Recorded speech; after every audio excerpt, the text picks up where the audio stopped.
met Greg, joining him on his epic tour of the UK on a 7-seater circular bicycle. Why are you doing this, Ed? Well, to be honest, Nick, I do sometimes wonder on days like this. But the reason that we're doing this, we're doing it for Cancer Research UK. And the reason we started doing that is Christopher, my cousin here, who Will can now show you. His mum and my aunt, she died of breast cancer in 1998, and since then we've been raising money for cancer research charities. And last year he suggested we do Land's End John O'Groat, but on normal bicycles, and I thought it lacked a certain something. And then I saw this bicycle, which Will now show you. I saw it on the internet, and I thought that would be the perfect vehicle for doing John O'Groat's Land's End John O'Groat. I think I'm in a minority of one in having thought that, but it was it has been a great experience. So where did you find the idea of a circular bike? Well, yeah, I found it. I was actually looking for presents for Will, who's filming at the moment. He's my brother. I was looking for presents for him, but I was only prepared to spend about a tenner. And this bike actually, when I saw it on on the website, it cost £10,000. So it wasn't an option. But I contacted the inventor, Eric Staller. He put me in touch with the guys who made it at Ingo Kollebe in Hanover in Germany, and then Ingo put me in touch with Get Cycling in York, which is ultimately where we've rented the bike from. So how does it work? Well, basically, if Will points his camera down there, you'll see there's there's a universal joint, sort of the same sort of kind you'd find in a Land Rover steering linkage, and that's running all around the bottom of the frame. Yeah. Everyone pedals, and that puts power into the universal joints, arranged in a circle, and then that goes to the main drivetrain, which is like a motorcycle chain. Yeah. That then goes to drive the back wheels. And what sort of speed can you do on here? Well, today in Dorset, in the rain, we've actually hit 42 miles an hour, which is our top speed. We didn't think we'd beat Scotland for speed, but Dorset we've actually gone more than 40, I think 3 times today, which is pretty impressive. Yeah. But as I found, joining you on here, climbing up and down the hills, it can be right down to what feels like 1 or 2 miles an hour. Yeah, we have had slower uphills. They have been a little bit slower on the uphills, and the rain isn't helping that, I have to say.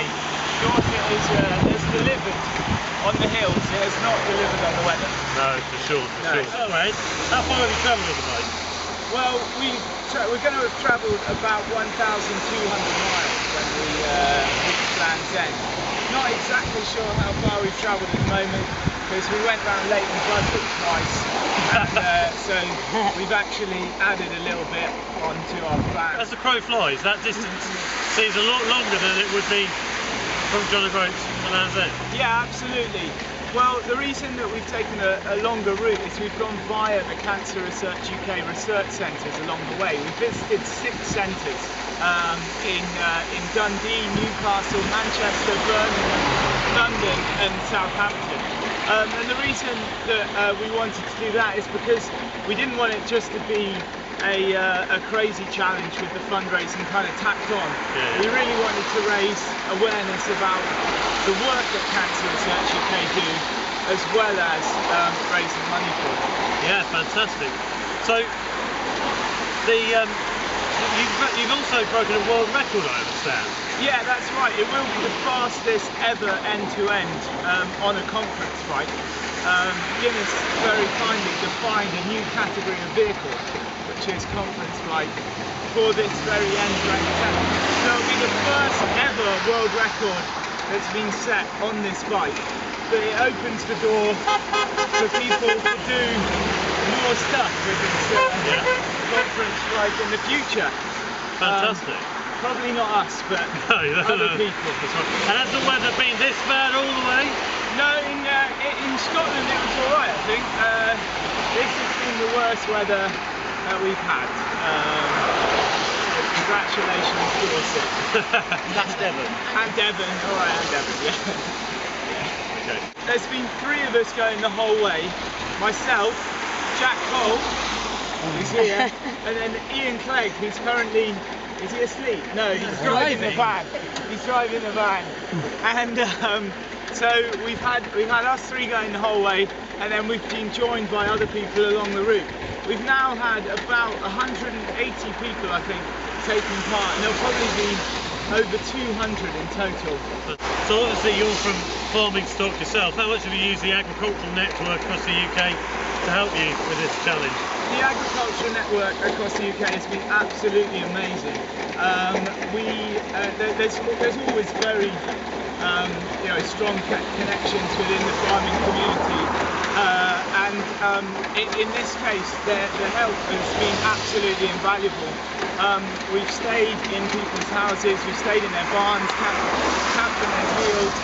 But I mean, also when we needed a lighting rig fitted to the van, Graham Swanson up in Alnwick, who is a member of the Worshipful Company of Farmers, he came good for us, and he fitted that lighting rig. He fitted that lighting rig overnight, and he kept, it was an absolutely huge help, and the farming community have been absolutely amazing. So that's great, fantastic. If people want to sponsor you, how do they get in touch? Well, if Will just films my chest here, it says in damp lettering www.cobiuk.com. If you go on there, you click on the link to donate, then you can sponsor us. Great. Well, thanks very much.